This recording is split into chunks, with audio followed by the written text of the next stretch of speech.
one time. Hey, so tell me more about learning to play guitar. So, I just randomly decided I want to buy a guitar. And it wasn't really random because Nia's a singer. Yeah. Like, she's been singing since before she could talk, humming a tune. Like, that's how I got her to start saying words. Well, like, not I got her. She told me how she communicates. And so I use songs to communicate with her. Like, through, like, Old MacDonald Had a Farm. It's one of her faves. And so I wanted to teach her kohanga reo songs, but I wanted to be able to sing them on guitar because that was kind of like my future vision. Is this old nanny who's singing to her mokos with a guitar, you know, the old songs, and that's always kind of been the vision since I was like 15. You know, like I just had, it's like I had this like vision that I could never explain as a 14-year-old, 15-year-old. But it's always been there in the back of my mind. So everything that I have done and all these little things that I've studied is for the grander vision. Right. You know what I mean? And so me singing Nia and my moko's kohanga reo songs and just random songs in general was kind of my motivation behind getting into the guitar. And I've been listening to Brookie play guitar since I was like... He's really good. Since I was like 11 years old. You know what I mean? Yeah. 11, 12, maybe... Yeah. Because he was the older brother who just sat in his room and jammed guitar. Yeah. So listening to him, he plays guitar, Kaya plays guitar, Sophia plays guitar. So it's always been around me. You're like, come on, sis. Hurry up. Yeah, like it was kind of my time. And I've had experiences throughout my life where I have picked it up and have had a couple of lessons, but they're like one or two. Yeah. You know, and it was easy to pick up then. Yeah. I was getting it. And so I randomly decided... maybe about 4 months ago, I'm going to buy a guitar. So I looked online and there was this one pretty much brand new for $80. Red. With a case and everything. And I was like, I'll get that one. That looks like a cool one. What kind of guitar It was just an acoustic Stag guitar. Oh, yeah? Yeah. So I was like, me. And so I got it and it was really cool. It didn't pick it up much. And then Kaya came over, 2 weekends ago? And he brought his guitar. And he was just playing, and I was like, teach me something. And then we were on a roll. Yeah. And we were on a roll, and I don't know what it was, we just connected. And I was like, shut, bro, that was really cool. And so the whole time he was there, he was just like teaching me little bits of these songs and chords and stuff like that. And I was like, this is really cool. And I was tripping. Like, just my experience with it. Like, for example, you've got the guitar here like that, right? But you can kind of rest your head on it. Yeah. And I'm looking down at it, and the strings are like bing, bing, bing, bing, bing, bing. But then I'm playing it and I can see the vibration. Yeah. Like it just, if I looked hard enough and concentrated enough, I could be transported to somewhere about like, do you know what I mean? Like, well, that's all sound is. Sound is vibration. So you're seeing sound in motion. Exactly. And that's what tripped me out. And then I could feel like new synapses growing in my, as I was balancing out my right, like trying to do different chords, like. Yeah, the multitasking. Like I could feel it. And so as I'm getting used to the different chords, and because you know how you can't like bend your pinky without bending this one? Yeah. And so I'm trying to figure out how to do like an F and like the transition between the chords, and I'm like, hey, I need a break. Like my brain is hurting trying to do that, but I can feel it getting smoother the more that I do it. One of the bros I went to school with, shout out Ashton Sellers, check him out. He's a rad guitarist. He's really good. But one of his old tricks was he'd just like do that to like strengthen the muscles, toughen the fingers. That makes sense. And try tapping and stuff that way. It's interesting that you say that because I can't help but do that when I'm on my gear stick in the car. Yeah. Especially when I hear the different, because I can pull out different instruments. If I like, normally I just listen to the song as is, but because I love bass, was able to start off by pulling the bass out. Yeah. And now I can pull out the different sort of instruments as I'm doing it. So I tap into the different beats, but I've automatically started doing that with my hand. Yeah. So, and this one as well. So it's like really cool to see it in my physical reality. Yeah. And how it just trickles in. Yeah, that's cool. Yeah. Yeah, music's got a way of doing that to you, eh? Like, and then when you have the ability to create your own music, yeah, then you're away, Like straight up. Whatever tune could come into your head, like you know, once you replicate that, it's a song. For sure. And you've got so many different chords and so many different ways to put those chords. And then you've got the singing on top of that. And then you've got the words. Like, I understand musicians on a whole different level. Yeah. And I think, because all of my friends are musicians. Every single person that I know are musicians in one way, shape, or form, whether they're DJs, singers, guitarists, producers, soundmen, like... Can't be helped. It just is what it is. Yeah. And so I'm like, there's clearly something in that for me personally. Yeah. And because I have such a deep, profound relationship with music, it's like I'm in the discovery of where it is that I fit in that. Because right at the moment, I'm just kind of in the background enjoying it all. Yeah. But I'm like, I know that there's something for me to create. And it's like, what is that? And so I've always wanted to be like a DJ as well. Yeah. DJ, I want to play bass, I want to play guitar. Like, I want to do all these things. I want to play harmonica. You know Harmonica's rad. It's so cool. So freaking cool. There's a blues man that I used to know, and he was just like the nicest guy, but like, man, he had just a sad life, and he'd whip out the harmonica. You've never heard anything like this in your life. It's like, so cool. And I was like, holy shit. Yeah. This dude's really good. Yeah. Like, I raised my voice. Yeah. I was outraged at how good he was. Yeah. Like, but man, like, you'd feel how sad his life had been. For He was wailing on that thing. Yeah, and that's what music does. It connects every single person. It's emotive. Exactly, emotive. Yeah. Perfect word for it. And I mean, music has come in the most healing forms. Like, how many times have you needed to hear a song right at that moment and it's played? Man, you know what I mean? So many times. And so that to me is spirit talking to you through music and like connecting to you in the ways that, like, it meets you where you're at. So you're connecting through music. So let's, give them songs that'll help.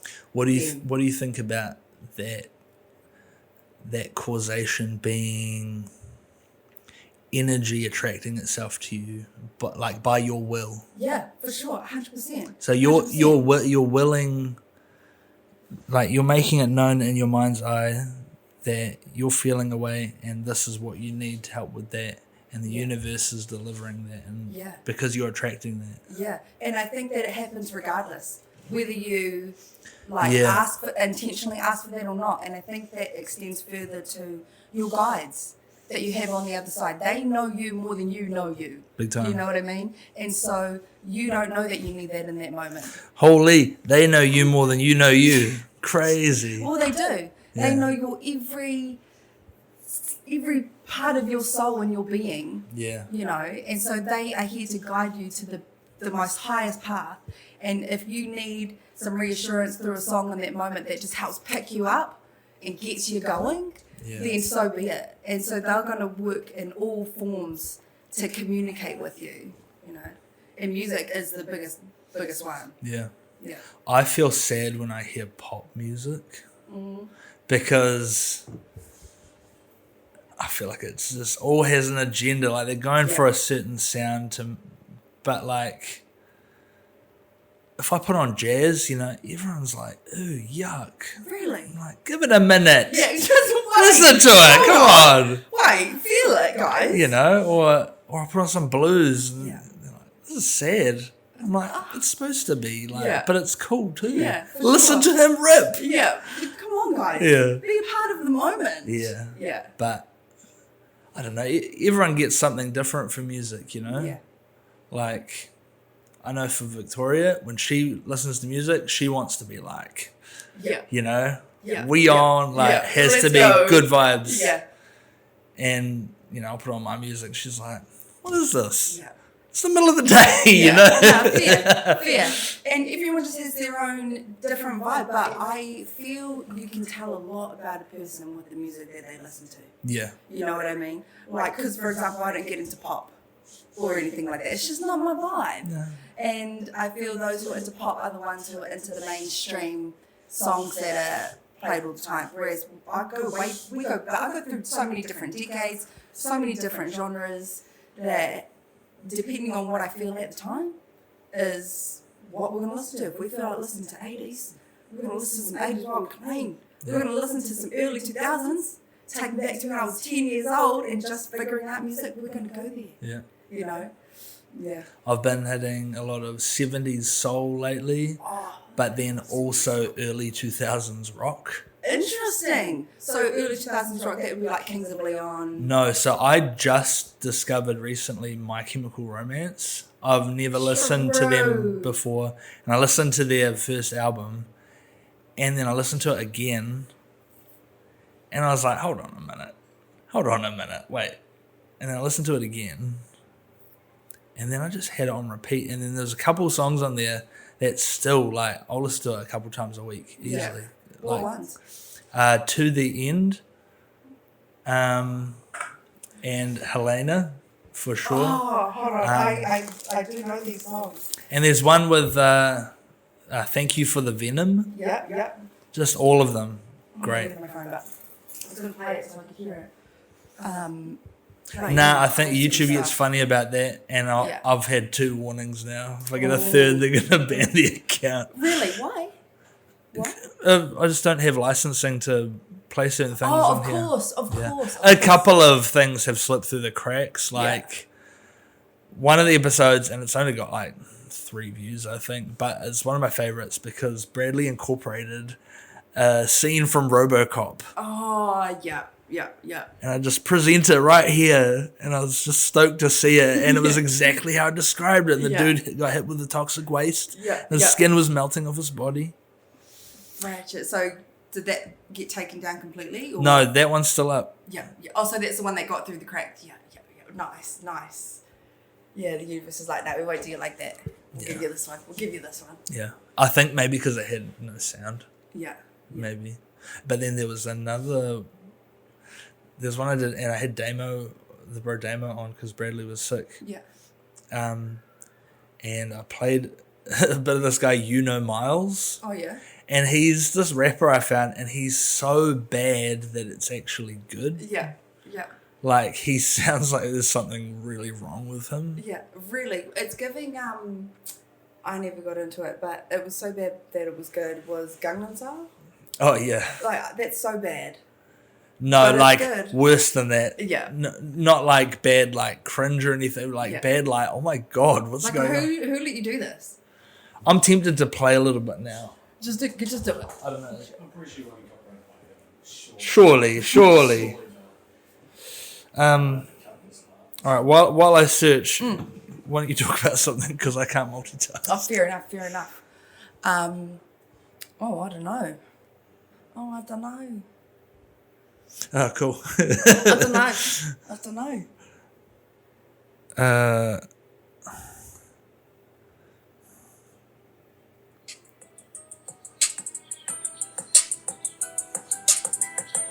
Like, the beat's fire. Yeah.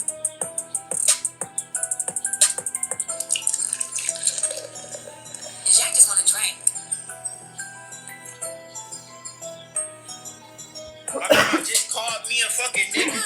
I don't know why she mad, so I had to hit her. Why the fuck my cousin looking for his 4-wheeler? I just need some fucking water and some sugar. How you know I no tissue in here? Why your car only go to the first gear? Feel like DC-05, bring that ass here. I can see the appeal. Unfortunately, I can see the appeal. But it was a deer. My mama got mad and she said, "You bitch." That shit hurt, bro. It's one of those ones that I would quote. Yeah. That you would just take the piss out of. It's like a meme. Life. It is. It's like if a meme was a song. Yeah.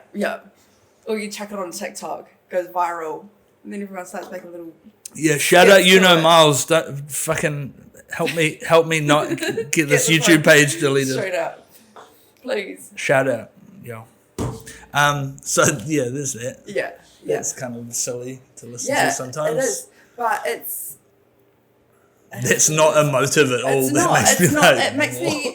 makes me question, actually. I feel like I don't know how to feel when you're listening to that, because I like the beat, but you're sending me with that. What's the vibe here? What's the vibe? Yeah, what are we going for? I'm confused. I don't know. I think that song's just called 4-Wheeler. 4-Wheeler.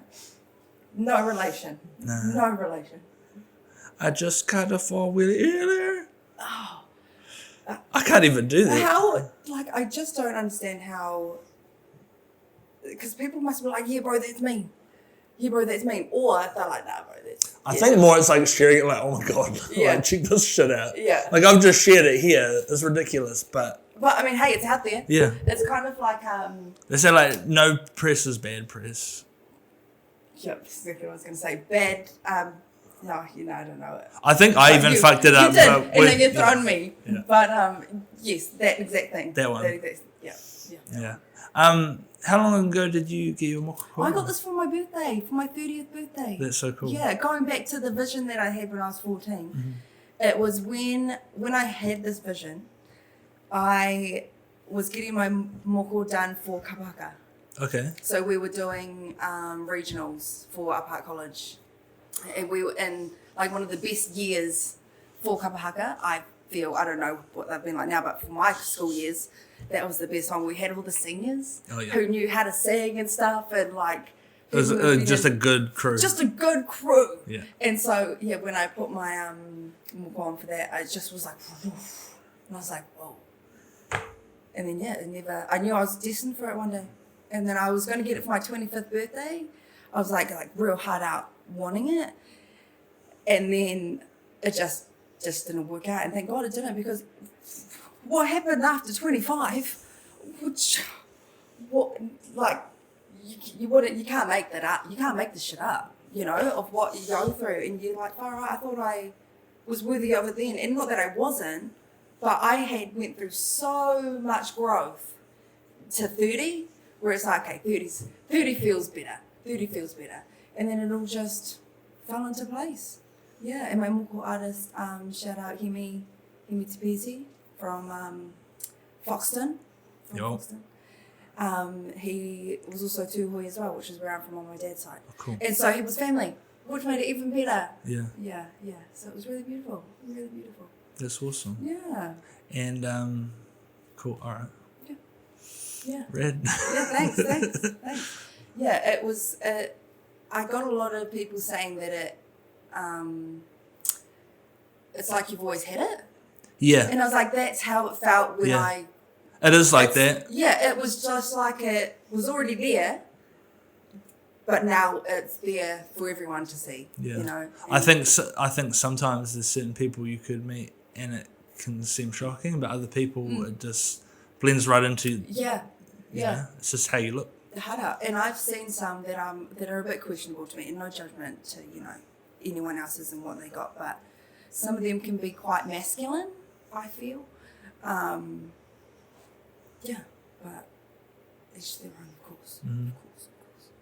Well, yeah, for everyone who gets it signifies something really important to them. 100%. And I mean, they had the courage to go out there and do it, which not many people have. And I had this lady at the bloody BP saying, oh, you're so brave. At first I was like, oh, thank you. And then being a mum is hard. Yeah, and then I was exactly. Yeah, thanks, darling. Being a single mum is thank you. And then I pondered that question. I was like, what does she mean by brave? And then she said it to me again, and I was like, am I in danger? She's like, oh, I couldn't even get it done.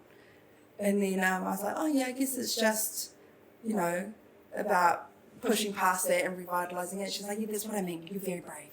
I was like, I don't know how to take that, darling. Thanks, I guess. Yeah, it seems a bit like almost backhanded. Yeah, exactly. Almost, but not. And so it's just let it go. Just let it go.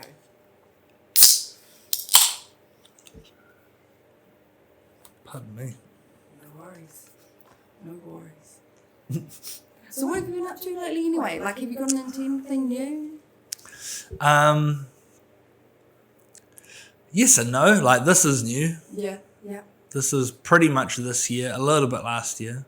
But beyond that, just mahi and raising a family and like trying to figure out how to be an adult.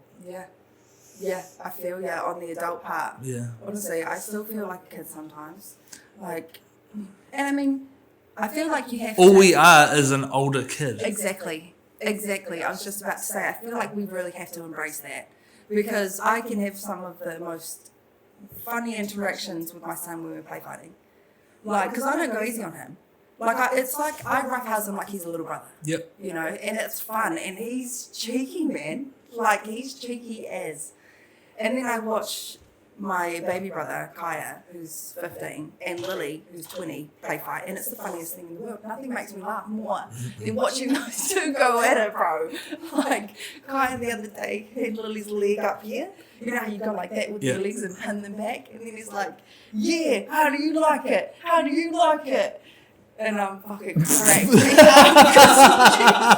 And she's sitting there like fucking stuck. Because he's huge. Like, he's 6 foot, I'd say about 6 foot, coming out 6'1". Yeah. And strong as. Like, he would take us both. And I get fucked up. And I'm like, I'm not playing anymore. I'm not playing. I don't want to play. Hey. But they go hard. And I've got videos of when they were little doing it too. So to see them as, like, big kids. Yeah. They're going at it. It's crack up. Yeah. Yeah. Having a wrestle sometimes is a bit of fun, eh? Yeah, hard out. Wrestling. Especially when you know each other's limits. Like, Yeah. you're not going too hard. Yeah. Because when you go too hard, then someone either rages out or they're like, nah, I don't want to. Nah, I'm not doing it anymore. And they go pull us up. Yeah. That's the same with the kids, eh? I'm like, you can scrap if you really need to, but, you know, don't come crying to me. Exactly. That's your beef. Don't pull me into your beef. Yeah. I mean, if you just want to fight, I'll be there to mediate. Yeah. But don't. No, you Yeah. sort it out. No illegal shots. Exactly. No biting. No pulling here. Yeah. Yeah. Try not to bruise each other up, eh? Yeah. Well, if you do, just not in the face. Not in the face. Not the face. Yeah, not the face. How's Redacted. liking being a big sister? Yeah. She's loving it. Yeah. Yeah. She did she have trouble settling into not being the only child anymore? Yeah. No, she's adapted well. She was like, this is the best thing that's ever happened to me. Really? Yeah. That is so cute. But yeah. Well, no, but yeah. No, it's cool. Yeah. Yeah. Because what's the age gap? She's turning 9 Yeah. and he's 9 months. Yeah. Cute. 9. Oh, man. Yeah, I think, like, because girls naturally have that nurturing instinct within us. Yeah. And so, I mean, that's why we've got the kitchen sets as Yeah. kids and stuff like that, you know, and little vacuums, little Yeah. Dyson kids vacuums, because that's innately within us. So when we've got something to care about as a little girl, it's a real doll. It's a real doll this time. You know, it kind of triggers something. It is an older sister. Yeah. You know, and I love being an older sister. So I can only imagine how she would feel. Yeah. Yeah, especially as you get older and you hit past that age where you're annoying each other. Yeah. And then you come right, you come to. That's a good stage. Yeah. Yeah, the beefing all the time, eh? Like, Yeah. it's only recently my sister and I, like, are really close. Yeah. It just took ages, and when we were kids, you know, it's such a big age gap too. Yeah. Like, Because how many years is there between? 9 years between us. 9. Interesting how it's the same with. Yeah. Yeah. The universe plays out in interesting ways. It does. You can see it recycling a little bit. Yeah. Same with me and Mum and Nana. Like, when Mum had Brookie, her first boy, she was 21 and Nana was 41. When I had Noah, my first boy, I was 21 and Mum was 41. So it was interesting, the ages and shit like that, how they do very similar, you know. Yeah. I think that lessons can be learnt from the past, you know, and sometimes that's why the universe will give that back to you. Hard out. But also, I think we're all searching for whatever home or safe feels like for us. Yeah. But sometimes that's not in healthy places. For sure, and that's where we have to, like I was talking earlier, we go through the extremities, we go through the extremes. You've got to go through one end to know what you want, and when we aren't raised with that, how do we give it? You know, or how do we receive it? Yeah. And that's by being what we were taught not to be. You know what I mean? Yeah. Yeah, so it's the same with my parents, pretty much to a T, what my parents went through, I went through, but changed the course. Yeah. So instead of having this toxic dynamic between baby daddy, stepmama, and me, we have the best co-parenting relationship. That's cool.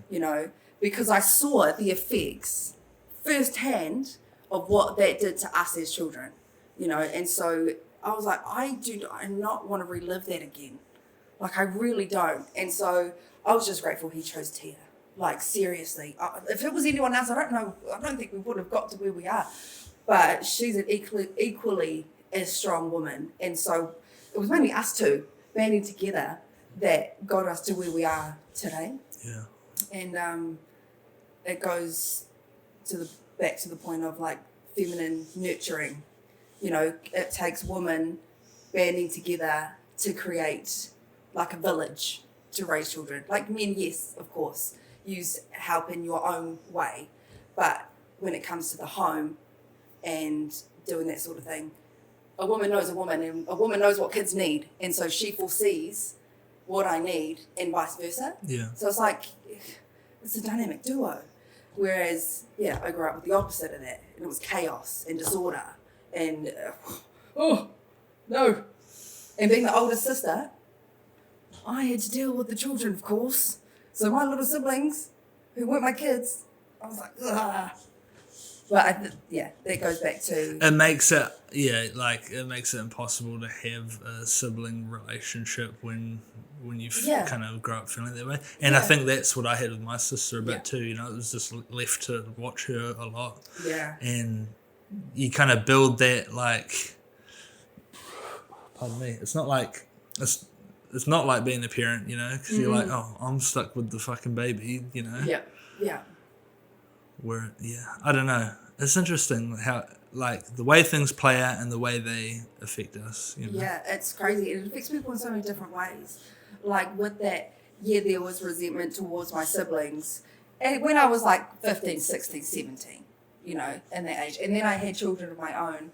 And then his bond with my siblings strengthened. And so therefore my bond did with them as well. And so then it's the transformation of that sibling relationship where you go from siblings to friends, because you're at that age where, like, Sophia was 16, 17, when we properly started connecting.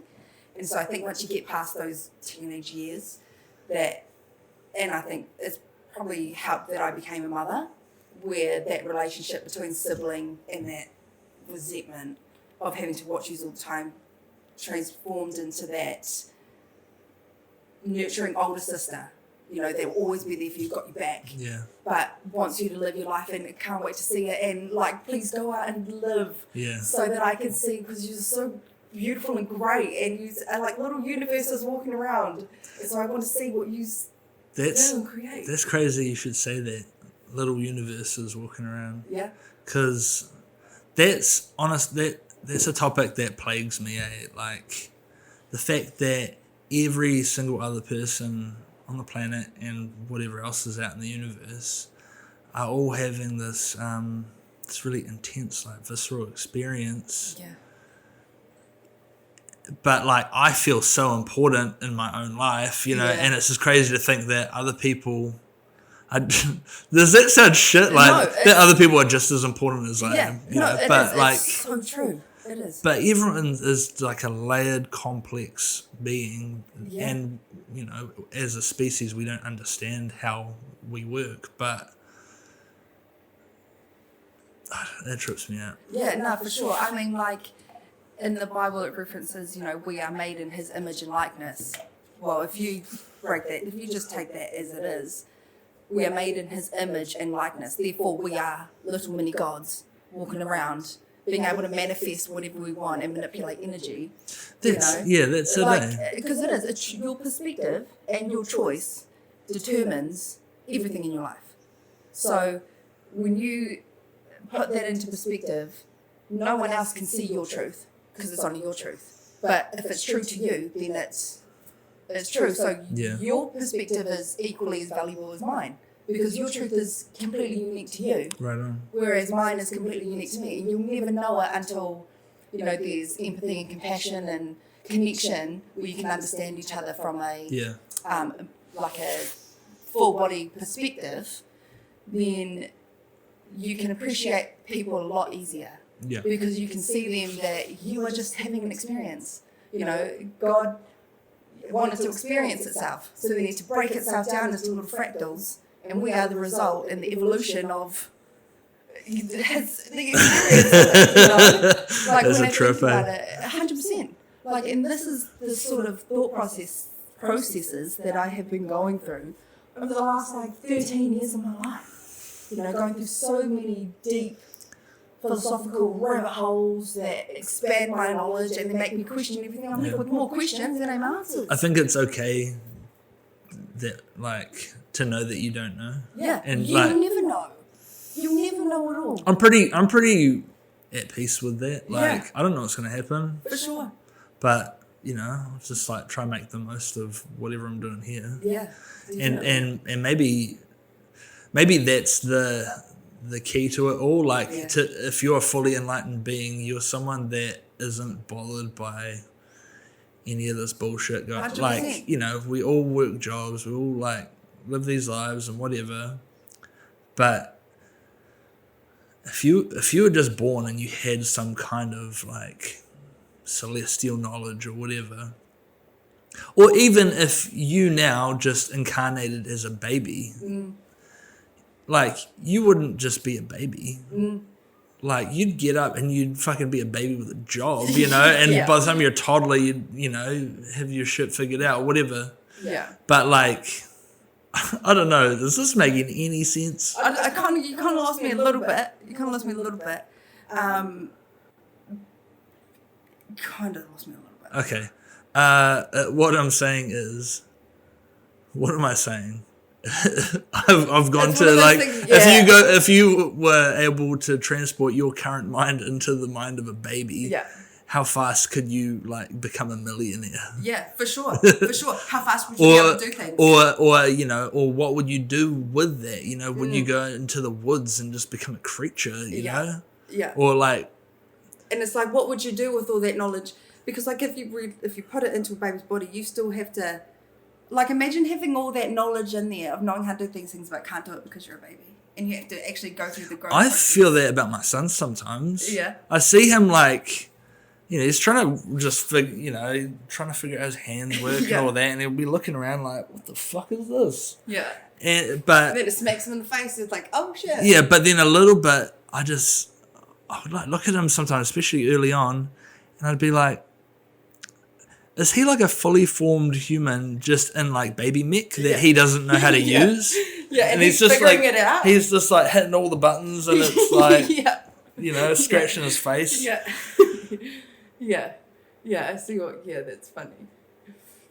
And because when you look at kids, they, especially young babies, and you look into their eyes, you can see that you've got a lot of wisdom behind your eyes.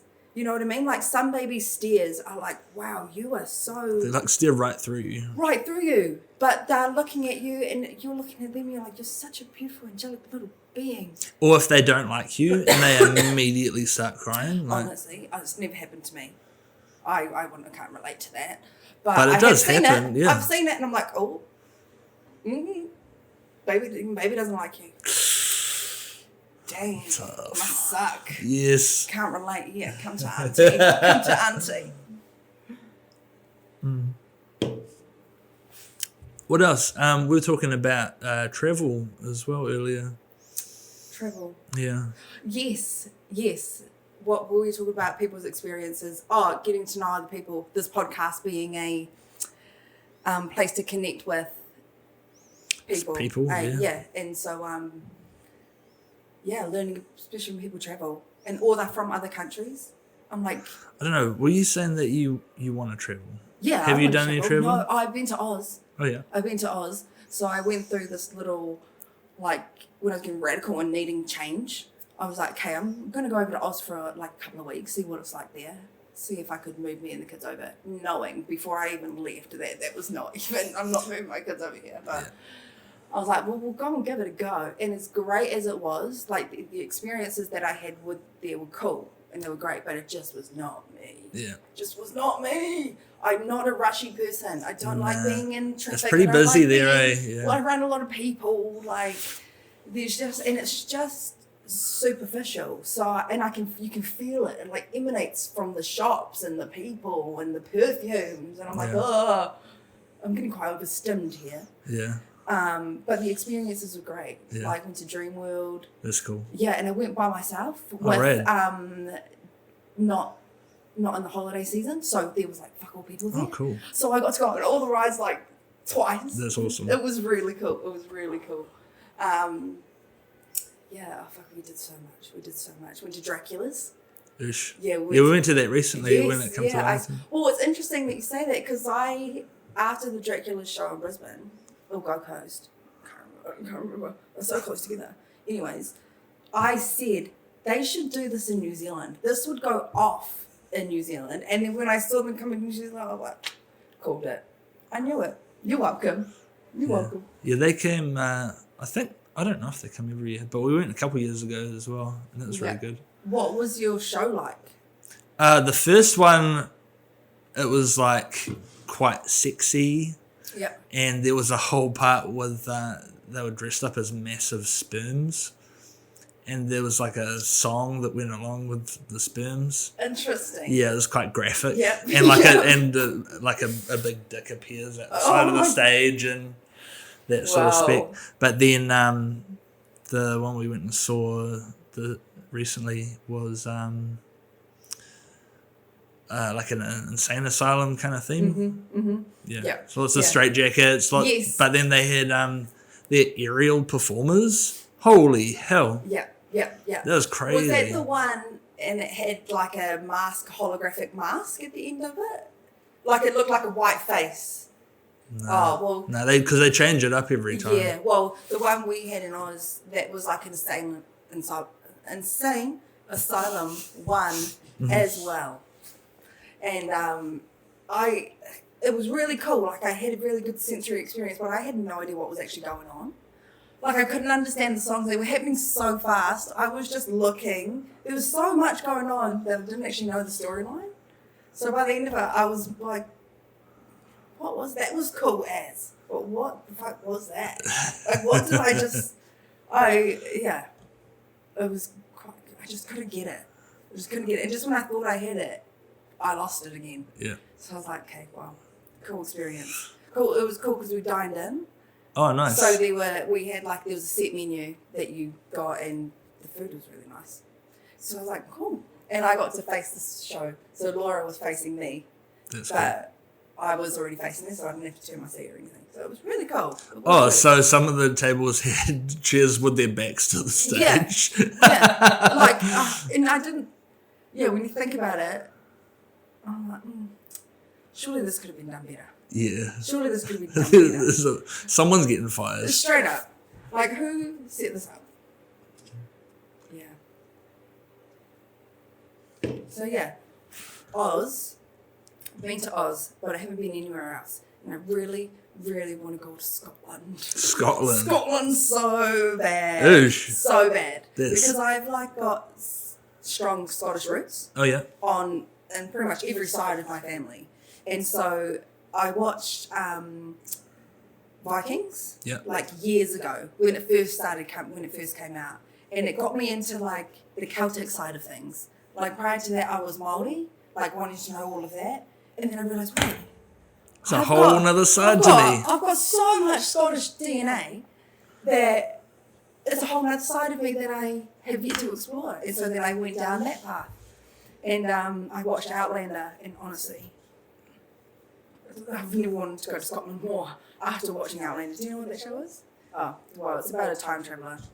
She goes back into 1700s. Oh, no, they had that in Scotland? I know. Well, the stones. She goes through the stones. Oh, yeah. So they've got ruins and stuff. Yeah. Is that what it's called? Ruins of circles. Is that Stonehenge? Yeah. Yeah, but they've got little ones scattered. And they reckon it's a portal? Yeah.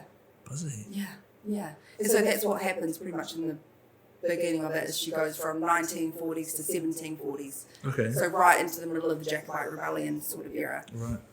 And so then that got me further invested into Scotland, and then I started watching TikToks about it, and it just like, it's in my destiny. I can feel it. Scottish. I can feel it. So yeah. Get a bit of Scotland in you. Straight up. Travel the Highlands. How bloody good. Yeah. Get a Highland coo and put on my farm. Yeah. It's interesting. I haven't talked too much about my time in Israel, like on the pod, because it doesn't seem like the right time. Oh yes. Well, now maybe the right time. No. I mean, like, because they're like killing their own people. Oh, of course. But like, of course.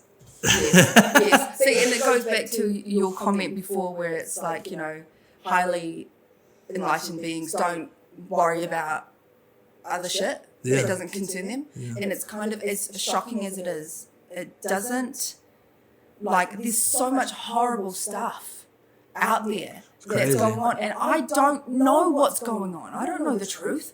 I don't know if what I'm being shown is the truth. I don't know why. I have no idea what's going on. That's an interesting point. And it sends me, I can see how it sends people on the spiral of putting your energy, which is, you know, especially if you can't determine what's AI and what's not too. Exactly, it's a whole and you can't control it. You have no control over it, but you are giving this information that you have seen, your emotional energy, and emotions is just energy in motion. So your emotional energy into this situation that you have no idea about, really. And so for me, if it doesn't affect my immediate environment, what's happening right now, I just pray for it. Like, I can only give my love. No one has the capacity to care about everything. Exactly. Like, I have so much going on in my everyday life to worry about what's going on overseas. Yeah. What's happening here racks me up already. Yeah. You know what I mean? That keeps me going already. I'm like, I get... My own life pisses me off. I don't be pissed off by your bullshit too, yeah. Everyone bullshit. I just don't have the time for it. Because it really does. It gets me in such an emotional space when I let myself delve too deep into it. And I'm the type of person, I need justice. Hard. Like, I can't. We like justice. If you have done me wrong, I don't necessarily have to do anything to you. I know the universe will sort you out. But when there are times where I can, like, no, the truth needs to be told, this is not right, I will. Yep. And I need it to be done. Good shit. Yeah, I can't. I get shaky. Yeah. I get shaky. I like, when I'm shaking, I know I need to say something. And I do. And I feel great afterwards. I'm like, oh, that felt good. Yeah. That felt good. It's kind of like a sneeze, eh? It's just like... It is. Or it's like an itchy throat that you just can't get. And then when you say it, you're like, oh, that felt good. Yeah. It felt good. Yeah. It does feel good to say what you need to say, eh? Yeah. But obviously, in a way that doesn't make anyone feel criticised, judged, belittled. Like, there's always a way to communicate. With love. With love, yes, but there's also firmness. You know, but, it can be firmness. Well, there's lots of different ways to love someone. You know, they may not like the way that you would want to love them in that moment. You know, by giving them honesty. But honesty's love. 100%, 100%. And sometimes people just need someone to be honest with them, for sure. And at the end of the day, it's how you perceive my honesty. If I have come across in the best way that I can, to make sure you don't feel judged or anything like that, then how you take it is on you to process that. I have said my piece the best way that I can. Now I can step back and do with that as you will. And that's it. Like, man, I would say it all the time, but like, you're only in control of your own behavior, and the outcome isn't up to you. Yeah. So sometimes you just gotta, you can offer someone the truth, or you can offer them this, that, the other. It's up to them whether they're going to take it. You can't take offense to that either. Yeah, 100%. That's their choice, 100%. And that's all we have is our choice. Yeah. And it goes back to how you choose to handle a situation, how you choose to handle conflict. Yeah. And it's when you know that you're coming from a balance-centered, mature place, and especially in conflict, and you see the other person's reacting way out, you can just kind of sit back.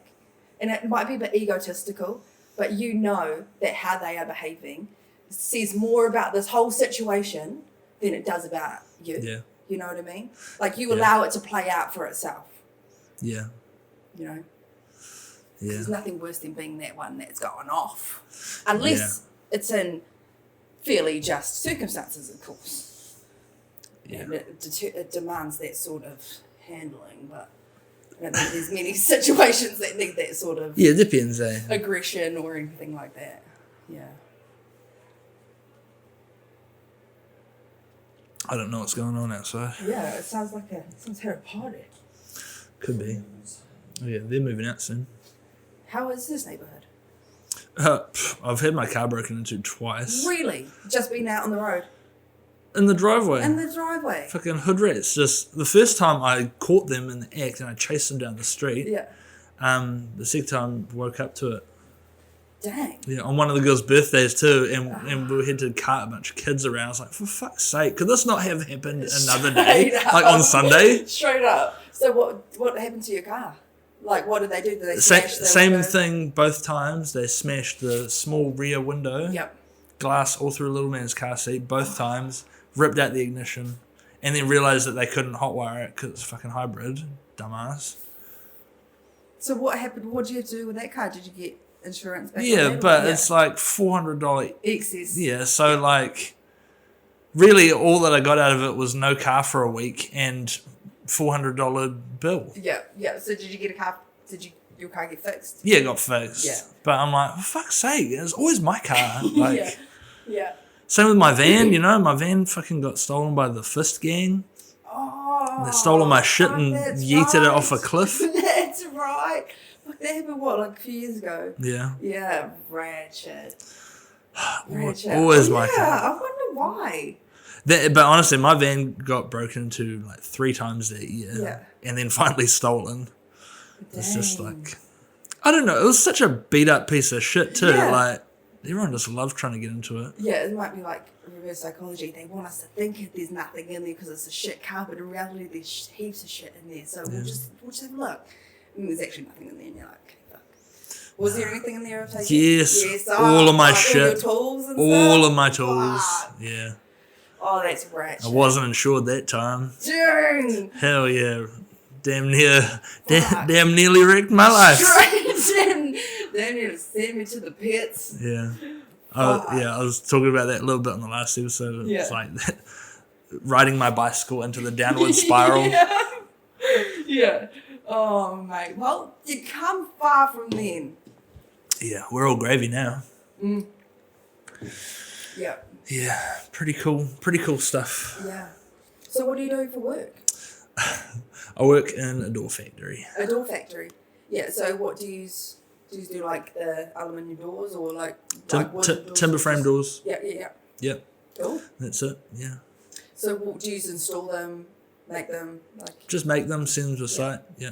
Sometimes install, sometimes fix up, but yeah, it's honestly it's the perfect job. It's just I'm overqualified for it, so I get bored. Yeah. Yeah. But in all other ways, it's great. Yeah. Yeah.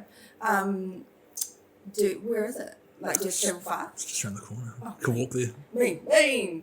And what are your hours like? Pretty good. Yeah. Cool. Yeah. Yeah, I couldn't work again. Honestly, Sophia because I'm a hospital worker. Work in hospital. Had my whole life, darling. That's what I'm good at. You chuck me in any hospital job, I got it. Yeah. But hospital these days, it's just different. I couldn't deal with. I didn't even go out, to be honest. So I don't even know what it's like. You'd be lucky to find a good cafe or bakery. You know, it's either all the same or the standard has just gone way down in regards to food, environment that it's really dated, and the customer service is just pretty standard. You know, and I'm like, where's the passion? Where's the environment? Where's the passion, people? Ambiance, where's the guys? passion? Where's the passion for making coffee? Because I can't risk spending $8 on coffee. Yeah, it's the trouble because they're gouging on the prices, but they're slacking on the... Exactly, the quality. Yeah. The quality. When I get a good coffee, I'm like, great coffee. Yeah, I'll let you know. I will let you know. Yeah. Yeah, and that's why I'm so glad Sophia's still kind of in there because she makes my coffee the way I like it. Yeah. It's either her and one other person, but I go to her all the time. So I have prerequisites when it comes to coffee. Yeah. If I'm going to a coffee shop, I'm getting a 6-ounce latte. Yep. And I want it immediately. Yeah. Because when you make a latte correctly, Yep. you've got about 40 seconds of it having that perfect consistency all the way through. Yes. And then it starts to slowly and then it all goes to the top and it's just Yeah. watery after that. Yeah. So I like to get it and drink it immediately Yes. because I love that texture. Yes. And I'll let you know if you nailed it. Yeah. Yeah. But yeah, nothing worse than when it sits there. To the point you could spoon it off and you would leave it indent in the foam from how long it's been sitting there. yeah. Like I don't want a cappuccino. Yeah. I want a latte and I want that foam all the way through. Yeah. Yeah. Yeah. Don't fucking leave my shit sitting on top of the Straight coffee up. machine. That's Because if I see that that's my coffee that's been sitting there, I'm going to take it and make it again. yeah. Yeah, I don't have the time. Well, actually, I've got time today to wait for you to do another one. But everyone's always surprised, like when I order a coffee, they're like, "What? Yeah. Didn't know you're a snob." And I was like, I was a barista for fucking Exactly. 5 years. People, we know how we like our coffee. Yeah. I went from mochas to like cappuccinos with chocolate to vanilla lattes to just flat white. Yeah. And I'm like, no foam. I want milk. Foam that, like, spoon that shit off if you have to. I want just straight milk and coffee. Yeah. And either 2 brown sugars or a vanilla shot. The vanilla shot better be sweet. Oosh. Yeah. That's an order. Yeah. Yeah, soy. Soy flat white, extra flat. 2 raw sugars. And sometimes I have to say... Work for it. Yeah, sometimes I have to say, and not too hot. But every time I've asked that, they've made it too warm. And I'm like, damn, you did know how to do soy milk properly, because if you did it normally, it would be the perfect temperature. But because I said not too hot, you're taking it down a notch from what it would normally be. Have you ever had that where you like go to get a coffee or something from somewhere and you just want to walk behind the counter and make it yourself? Straight up. I can hear the milk. And I'm like, you're burning it. I can tell. I've been tempted so many times to be like, yo, can I take over? Like, Yeah, straight up. but I'll pay you more. I honestly, you can watch me. You can stand there and watch me. Consider do it every single hireage. bit. Like, I'm just want to make me a coffee. Yeah. I know how I like it. Yeah. That shot was too long. Yeah. It was too long. I see you fucking letting that rat's tail drip in there. Yeah. Oh man, the joys of being a barista. But yeah, I like take pride in my coffees. We did a food show. We'd do a food show every now and then. Yeah. And we did one in Auckland, and in like one day, we served like 2,000 people, and that was like I had a 2-liter milk jug that I was foaming That's in. crazy. Yeah, and my old lady was pouring all the coffees and had the bro on shots, and it was just like an ocean of people.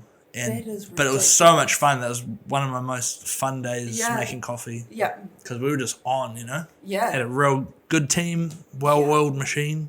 Yeah. And we were just non-stop, hey? Yeah. When you have a good team, it makes days like that so much better. Because you all, look at us. Look at us. We're nailing it right now. We're nailing it, guys. You're doing a great job. Yeah. I love that. And because I've always lean more towards the leadership side of things, because I just connect with everyone, but I also know how to tell you to do things properly, darling. Otherwise, get the fuck off the machine. Hey, pull your head in. Yeah, pull your head in, pack it in. That'd be great. Yeah, that'd be grand, darling. Pull it in. Yeah. No, I've found out I'm just not cut out for like management in any capacity. Yeah, fair. I don't want to manage anyone. I can barely manage myself. Yeah, I can barely get myself into a routine, mate. Let alone plan a whole day for a whole team. Yeah. I touched on that briefly in another episode, but like I was working for this company as a foreman on this job. and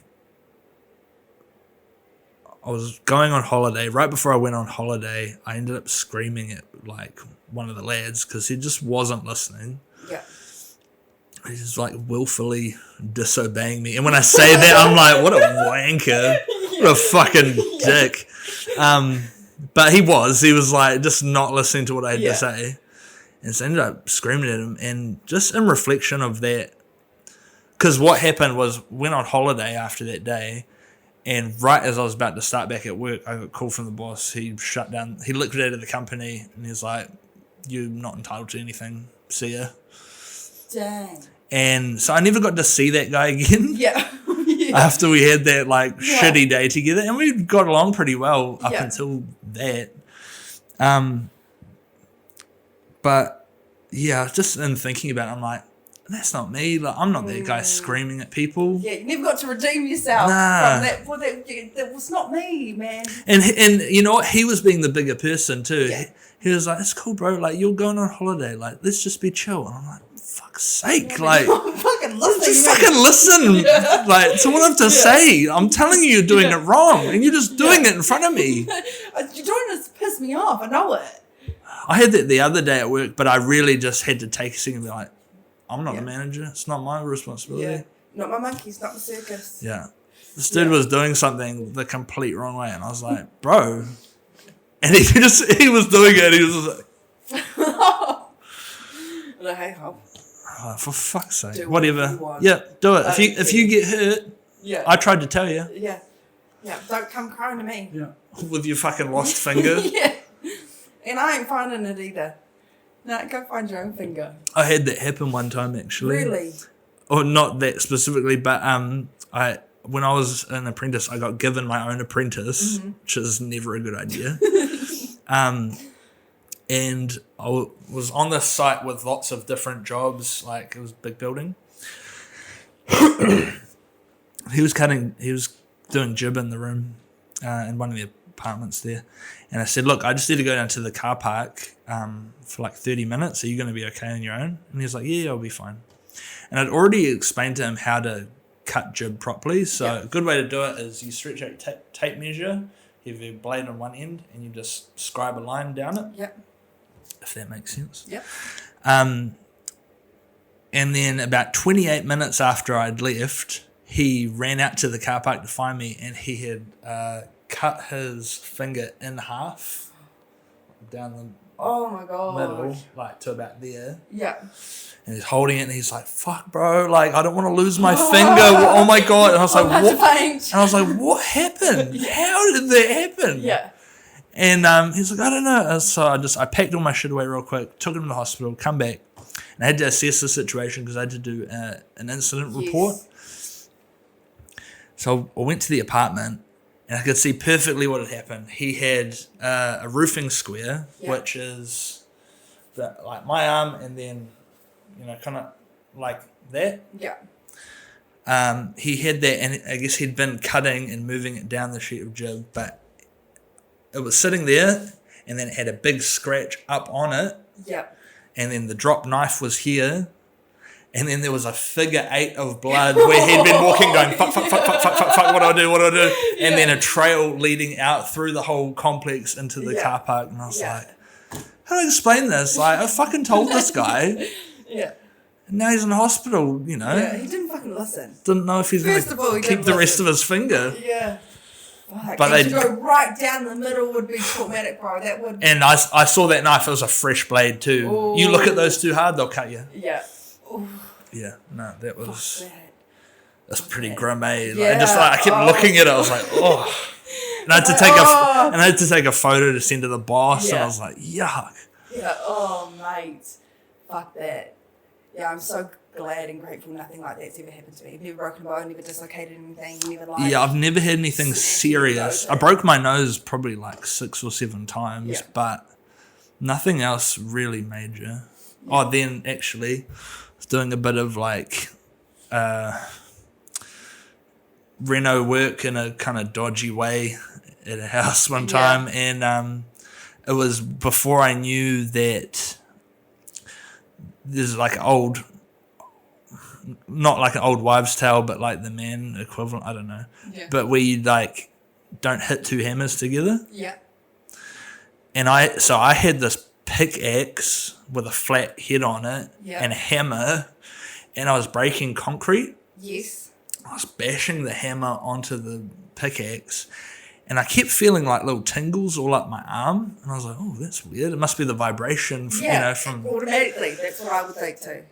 And then I hit, and then I felt like an electric shock. Yeah. And then I immediately lost all my feeling, like here, and I was like, "Oh, that's not good." Yeah. And then I looked there, and there was just a tiny little pinprick, and all those little tingles I was feeling was shrapnel. Every time I was hitting it, it was spraying little blades of metal all up my arm, and one of them hit a nerve and shut down my hand. And that was one of the few times I was like, I should go to the hospital. Yeah. I fucking hate the hospital. I never go. I could be on my deathbed. I'm like, fuck it, I'll be fine. Just let it go. Yeah, I just don't want to sit there and wait forever. What a waste of my time. For what?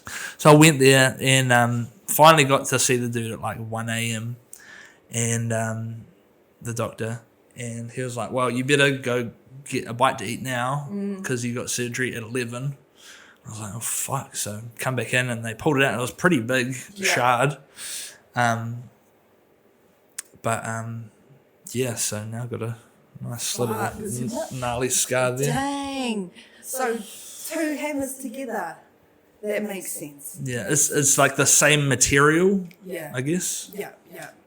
And I mean, it wouldn't be good for your hands as well, vibrations going through your... They've got rubber handles, so that's not so much of an issue. But yeah, shrapnel's not good for anyone. Yeah, no, fuck. Yeah. Imagine if that was worse. You know, like... It could have been, It could have been worse. Yeah, big time. Yeah, imagine if it did permanent damage. It took probably like 3 years for all the feeling to come back. Really? Yeah. Holy shit. But now, wouldn't know. Yeah, so you can feel normally like... Yeah. I see, but to not have that for 3 years it's crazy. Yeah. It's like losing a sense. Yeah. Like only a little fraction of your touch. Yeah. You know? I had this one time when I was bricklaying, my belt snapped. Oh, yeah? And we had some like bungee cords, hung up in the van. Yeah. So I just grabbed one of them and put it around my waist and like helped hold my pants up. And I was squatting down, like, working on some bricks. And I went to stand up and I like fell over and I was like, what the fuck? And I couldn't feel my legs at all. And I was like, what's going on? Yeah. And the bungee cord was just too tight and it was like cut the circulation off to my legs. Holy fuck. That's crazy. And all the lads were like, what the fuck are you up to? So that's crazy. But like, that's extreme, but that's because I can't stand the thought of having my pants falling down, having my ass out. Like, I'll forever have my shirt tucked in, my belt's tight, like all my drawstrings tied tight or whatever. Yeah, fair enough. I don't want to. I like my pants up. Yeah, that's all, fair enough. I ain't a fucking worse. skater boy. Exactly, and there's nothing worse when you're fucking seeing someone. Bradley's giving me rodeo fingers. That means he's like, wrap it up. Oh yeah, cool. Wrap it up. Yeah. Cool. Yeah. What was it about? I don't remember. Sorry, interrupted. Oh no, fuck, it's gone. Yeah. Anything you want to promote? No. Cool. No, but this was really cool. Thank you for having me. Yeah, that's all good. Thank you for having me. Yeah. Any lasting message you want to leave with our audience? Nay. Cool. Nay. Just be you. Nay. No, just be you. Yeah, be yourself. Be yourself. That's probably the best thing that you could do with your life is just be yourself. Yeah, it's giving that Bernie Mac thing, and it's just like, people don't like you for being yourself, then fuck them. Yeah. Yeah. People don't like you for being yourself, fuck them. Yeah, exactly. Fuck them. Have you ever seen that video, YOLO? No. Is it? Bradley, can you strap a fucking link of YOLO to this? I'll send you the video. This is gonna be this is the end of the podcast, I guess.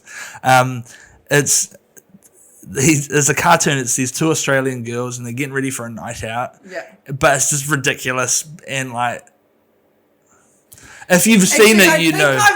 I'm getting like Oh, little all right. flashbacks. I'll show you. All right. I think I do know. Anyway, you'll see it. Be good to each other. Have a good week. See you whenever Bradley puts this out.